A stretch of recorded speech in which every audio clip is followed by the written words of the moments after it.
Even though Formula One is in the middle of its 2023 season, interest is already migrating to 2024.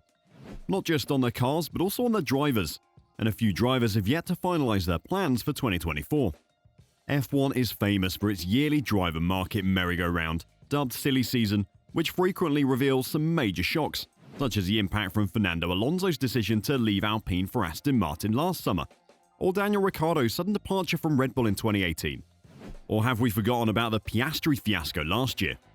Here's how the driver market is shaping up during F1's summer break, as well as the most recent information on all the drivers whose futures are now unknown. And there are some big names in here that could shuffle the whole grid up. Lewis Hamilton is the most significant free agent currently available for 2024, but that word should be used with caution. But could we see Hamilton moving? The nature of Hamilton and Mercedes' relationship has always made contract renewals a relatively simple, if not rapid, procedure.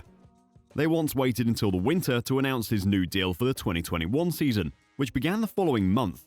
Discussions between Hamilton's management team and Mercedes CEO Toto Wolff have been ongoing for some months and are finally reaching completion. "I don't want to give you a date," Wolff explained following the Belgian Grand Prix. "It's lawyers speaking to lawyers. It's no material things anymore, but you have to give it time." Even though rumours linking Hamilton to Ferrari have been denied by both parties around Monaco, a renewal was always on the cards. It's only a matter of how many years. A 2-year extension has been proposed and would keep Hamilton at Mercedes until the age of 40. Hamilton seems unhurried and unconcerned with the issue.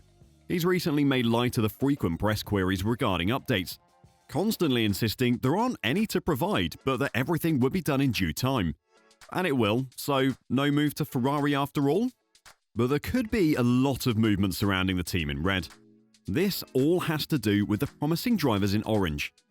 As McLaren's recent jump in performance has generated a lot of buzz surrounding Lando Norris and Oscar Piastri, both of whom are linked to Ferrari and Red Bull respectively. Although Piastri denied any plans to join the Austrian squad anytime soon, the prospect that things at McLaren might drastically deteriorate remains. The door will stay open for the Australian from 2025 onwards, and Helmut Marko had only pleasant and constructive words for the grid's youngest member, implying that there is a lot he might do if given a good car. On the other side, we have Lando Norris, who's been extensively rumoured to have signed a prenup with Ferrari, since his old friend Carlos Sainz is already set to depart the team for Audi soon.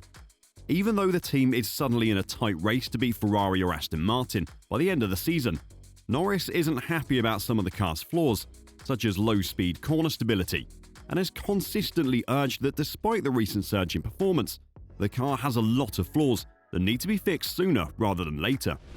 McLaren has been given until 2025 to improve the car if they want to keep Norris on the team for an extended length of time. And while they've made a significant stride in 2023, that doesn't ensure the young Brit signing.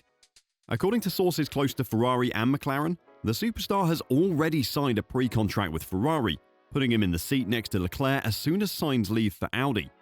Given Sainz's tight relationship with Audi and his father's involvement with the German brand in the Dakar Rally Series, as well as his dissatisfaction with the tactics he's been receiving from his racing engineer, this isn't a far-fetched prospect. So it appears that major changes are on their way to Ferrari sooner rather than later.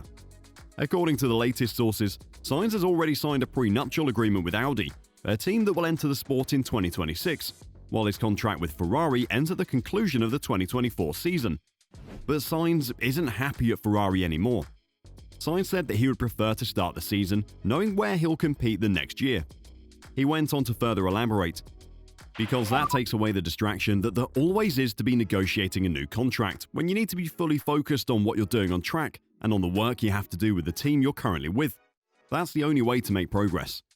While it's still early days and the end of the season is still some 4 months away, it's true that once this championship will be over, I'll fully focus on sorting my future. The goal is to go into the 2024 championship without any worries about it, and my contract for the future is already signed and sealed. So, signed to Audi it is? He'll probably drive 1 year for the Sauber team in 2025 before it rebrands to Audi. What are your thoughts on these moves, and who else can we expect to move? Daniel Ricciardo's surprise return to the F1 grid in Hungary ended what was set to be the season's greatest shock drama heading into 2024. Still, there are still uncertainties regarding his plans for next year. Ricciardo has said that his choice to return to Formula One with AlphaTauri was taken with the long-term objective of getting back in a Red Bull car in mind. That won't happen until at least 2025, considering that Sergio Perez has a contract for next year and is now performing what Red Bull requires of him. The team will win the Constructors' title, and Perez will probably finish second in the drivers' standings. Christian Horner said after the race in Belgium that Perez's goal for the second half of the year was maximising his own performance, not losing out to any of the drivers behind, and trying to pick up a few wins. Staying with AlphaTauri is the most reasonable option for Ricciardo. The second part of this season will allow him to completely settle in with the team and comprehend its current position before it potentially improves its performance for next year, giving him an opportunity to truly stake a claim for a 2025 Red Bull seat. Yuki Tsunoda, Ricciardo's AlphaTauri teammate, is also a free agent for next season. However, for a team experiencing significant upheaval, consistency in the driver lineup would be wise. Tsunoda may have only collected 3 points, but this has been by far his best season in F1. Despite the car's restrictions, which make him the slowest on the field, he has consistently fought on the outer edges of the points. Even more noteworthy has been Tsunoda's consistency this year, which was missing at times throughout his previous 2 seasons. So where can we find the other gaps in the lineup? Well, those can be found at AlphaTauri and Haas. With Valtteri Bottas already committed to AlphaTauri for next year, when the Sauber-run team is scheduled to change its identity as it moves closer to its Audi Works relationship, beginning in 2026. Zhou Guanyu's contract is the only one that has to be finalised. Zhou stated at Spa that he had started to talk a little bit with the team about preparations for next year and hoped to have a clear picture by the conclusion of the summer vacation. This time last year, I was more worried than I am now, because I feel like the team is quite happy with the lineup, Zhou added. And he's right. Alfa Romeo is aware that its current level of performance is not comparable to the early part of last year, when Bottas outperformed the then-rookie Zhou. In the championship, only 1 point separates the 2 drivers, and Bottas leads their qualifying head-to-head 7-5. Zhou's 5th place finish in Hungary was his highest Saturday performance in F1. Although Zhou stated that he's open to other opportunities for next year, his priority is to stay where I am and continue to build on his success with the squad through 2023. It would be surprising if the team looked elsewhere, especially given the commercial boost Zhou gives them from China. But after 2024, he will probably be switched out for Sainz. So what can we expect from Haas? Nico Hülkenberg showed no symptoms of rust in his return season with Haas, despite missing 3 years of full-time F1 racing. He has fully justified the team's decision to drop Mick Schumacher by scoring 9 of the team's 11 points and putting in some outstanding qualifying efforts.